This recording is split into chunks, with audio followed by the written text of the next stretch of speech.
All right, everyone, let's talk about the PHYS715 quiz on Statistics 1. I know it's coming up, and you've probably been staring at the formulas, you've gone through the lectures, but the real question is, how does it all click together when you're actually taking the test? That's what we're going to break down today. Think of this less like a review and more like a strategic walkthrough. We're going to hit the most important concepts and the exact kinds of problems you're probably going to see. My goal here is really simple. I want you to walk into that quiz feeling confident with a clear game plan. So let's just dive right in with a problem that should look super familiar. This is a classic from your exercises, and it's the perfect example of what this quiz is going to ask of you. I mean, on the surface, it's just Ohm's law, right? R equals V over I. But that little detail, that correlation of 0.1, that's the whole ballgame. That's what makes this a real physics problem. By the time we're done here, you're not just going to know how to solve this. You'll get the why behind every single step. So how are we going to get there? We've got a clear path. First, we'll build our foundation, making sure we're all speaking the same language of measurement. Then, we're going to master the two big tools you need for this quiz, error propagation and the maximum likelihood method. Once we have those tools, we'll head into the workshop and use them on the key exercises. And to wrap it all up, we'll finish with a quick strategy session, focusing on the common traps to avoid so you can nail it on quiz day. Okay, first things first. Before we can even think about crunching numbers, we have to make sure we're all on the same page. In experimental physics, the number itself is only half the story. The other half, the more important half sometimes, is understanding the uncertainty, the errors, and what they're really telling us. Getting these basic ideas right isn't just about the quiz, it's about doing science correctly. This right here, this is probably the single most important distinction you can make in an experiment. Statistical errors are just random noise. Think of it like a tiny shake in your hand when you're reading a measurement. You can't ever get rid of them completely, but you can beat them down with more data. Remember, the error on the mean goes down as 1 over the square root of n. So more data means a better answer. Systematic errors, though, those are the sneaky ones. They are a bias that's built right into your experiment, like a miscalibrated scale that always reads a little heavy. Taking more data here won't help you at all. You'll just be measuring the wrong thing more and more precisely. You have to be a detective to find them and fix them. And this target analogy is just the perfect way to see the difference between accuracy and precision. Look at the top left target. High accuracy, high precision. That's the dream, right? All your shots are in a tight little group, right on the bullseye. You're getting the right answer again and again. Now jump down to the bottom left. High precision, but low accuracy. This is the classic signature of a systematic error. Your measurements are super repeatable, they're all clustered together, but the whole cluster is way off target. You're consistently getting the wrong answer. This is so dangerous because it can make you feel confident in a result that's just flat out wrong. Okay, so this idea gets to the absolute core of why we even need statistics in the first place. The population is the ultimate truth we're chasing, the true exact mass of the Higgs boson, for example. But here's the catch. We can never measure the whole population. We can't find every Higgs boson in the universe. So we do the next best thing. We take a sample, a small, manageable chunk of data. It's just like a political poll. You don't ask every single voter, you ask a sample of a few thousand. The entire game of statistics is to use that small sample to make the smartest possible guess and inference about the whole population. And this diagram really shows the whole process perfectly. Over on the left, you've got the true population, with its underlying hidden rules. We can't see that directly. So we reach in, we pull out a sample of data. And then, using the tools of statistics, we work backwards from our sample to try and figure out what the whole population looks like. It's kind of like trying to figure out what an entire cake tastes like just from eating one small slice. Okay, lean in for this slide, because this is where easy points are won or lost on the quiz. The sample mean, that's just the normal average, no problem there. But the sample variance, look closely. See the denominator? It is n minus 1, not n minus 1. This is called Bessel's correction, and it's not just some random detail. It's a critical fix that makes our sample variance a better, unbiased guess of the real population variance. Trust me, forgetting that little minus 1 is one of the most common mistakes people make. And finally, covariance. It just measures how two things change together. We're going to need this one very, very soon. All right, now we're getting to the real heart of it. In a real experiment, you almost never measure the thing you actually care about directly, right? You measure things like voltage and current, and then you calculate resistance. But what happens to the errors in your voltage and current when you combine them?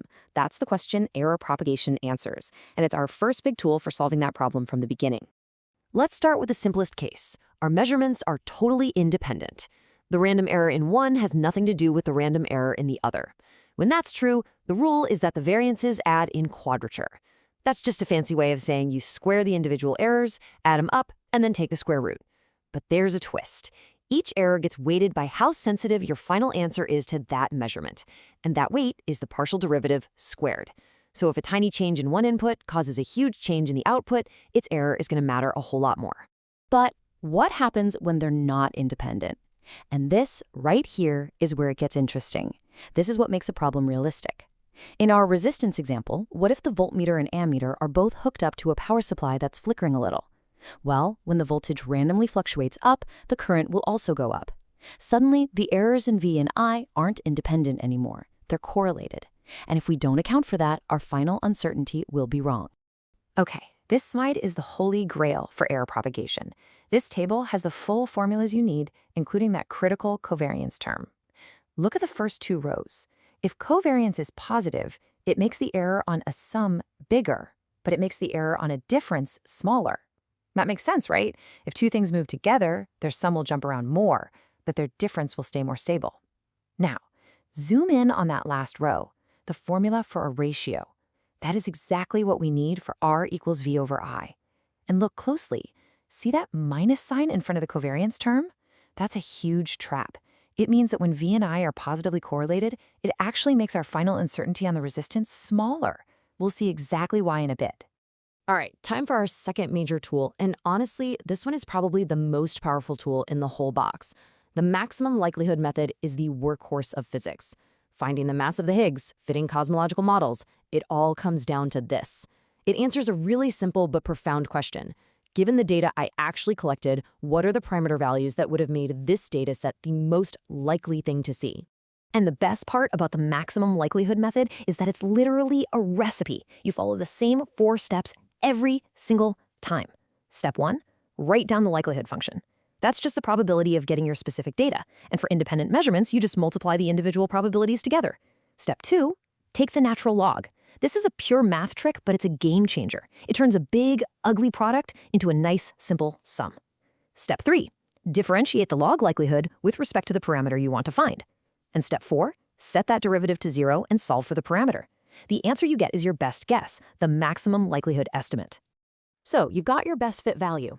Awesome. But how good is it? We need the uncertainty. And that comes from the second derivative of the log likelihood. Imagine the log likelihood is a hill. The very peak of the hill is your best fit value. The second derivative tells you how sharp that peak is. If the peak is really sharp and narrow, your uncertainty is small. You're very confident. But if the peak is broad and flat, lots of other values are almost as likely, so your uncertainty is large. This formula is just the math that captures that idea. All right, theory's done. We've got our tools. Time to get our hands dirty. Welcome to the workshop. We're going to take everything we just learned and apply it directly, step by step, to those key exercises from the lecture notes. This is where it all comes together, so let's do it. Let's circle all the way back to the beginning, back to that resistance problem. This is the perfect test of everything we've talked about with error propagation. The job has 2 parts. First, calculate the main value for R. That's the easy part. Second, and way more important, calculate the uncertainty on R. That's where we need our new tools. First step in any problem like this, just take a breath and write down what you know. We've got V is 101.3 volts with an error of 0.5. We have I is 10.7 amps with an error of 0.1. And the crucial piece, the correlation coefficient, rho, is 0.1. Okay, let's get the easy part done. The resistance, R, is just V divided by I. So 101.3 divided by 10.7, that's about 9.47 ohms. Okay, great, one number down. Now for the hard part, the uncertainty. Now hold on, this next step is so important and it's so easy to miss. Our big error formula needs the covariance, but the problem gave us the correlation coefficient, so our first calculation has to be converting rho into covariance. And the formula is simple. Covariance equals rho times sigma V times sigma I. We just plug in the numbers, 0.1 times 0.5 times 0.1, and that gives us 0.005. The units are a little weird, volt times, but don't sweat that. Just get the number right.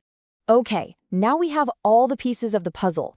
We can use that full formula for the error on a ratio. I know it looks a little scary, but let's just walk through it. It says the fractional error squared of r is roughly the fractional error squared of v, plus the fractional error squared of I minus that covariance term. So we just plug everything in. The fractional error of v is 0.5 over 101.3. Square it. The fractional error of I is 0.1 over 10.7. Square it. Then subtract 2 times our covariance, 0.005, divided by v times I. After that, it's just calculator work. Once you have that number on the right-hand side, take the square root to get the fractional error, and then multiply by r itself, 9.47 ohms, to get the final uncertainty in ohms. And that's your answer. All right, time to switch gears completely. That was error propagation. Now let's tackle our other big tool, the maximum likelihood method. This is exercise 6 from the notes, a totally classic parameter estimation problem. We're given this probability density function, a PDF, that depends on some unknown parameter k. Then we're told we have a bunch of measurements taken from this population.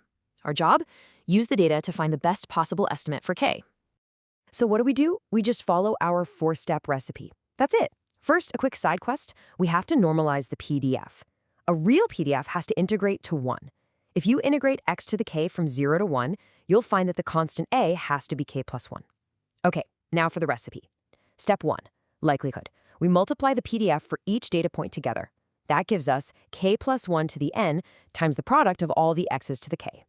Step 2, log likelihood. We take the natural log, which turns that product into a sum. Beautiful. We get n times log of k plus 1 plus k times the sum of the logs of the x's.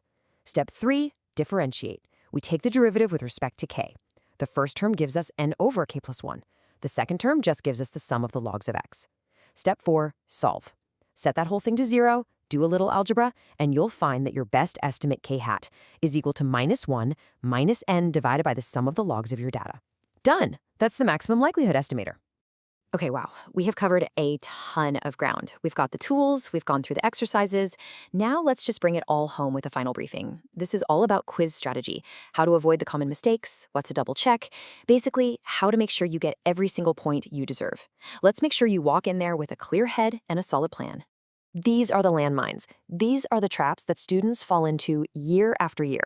Let's just go through them so you can spot them from a mile away. First, that minus sign in the error propagation formula for a ratio. It's so easy to forget. Next, if they give you rho, the correlation coefficient, what's your first step? Calculate the covariance. Don't just plug rho into the formula. Number 3, the n-1 in the sample variance. I'm going to say it one more time. It's n-1. For the MLM problems, your calculus has to be sharp. Review your log rules and derivatives. And finally, you have to know that 4-step MLM procedure by heart. Seriously, write it at the top of your paper as soon as the quiz starts. It will save you. As you finish up your studying, I want to leave you with one last thought. The numbers you're calculating, the resistance, the uncertainty, the value of k, they're not just numbers on a page. They're a statement about what you know about the universe. And uncertainty isn't a mistake. It's an honest measurement of how well you know something. The goal of a physicist is not just to get an answer, it's to know how good that answer is. So when you're taking that quiz, remember, you're not just solving problems, you're practicing the real craft of being a scientist. Go in there, be careful, be methodical, and you're going to do great. Good luck.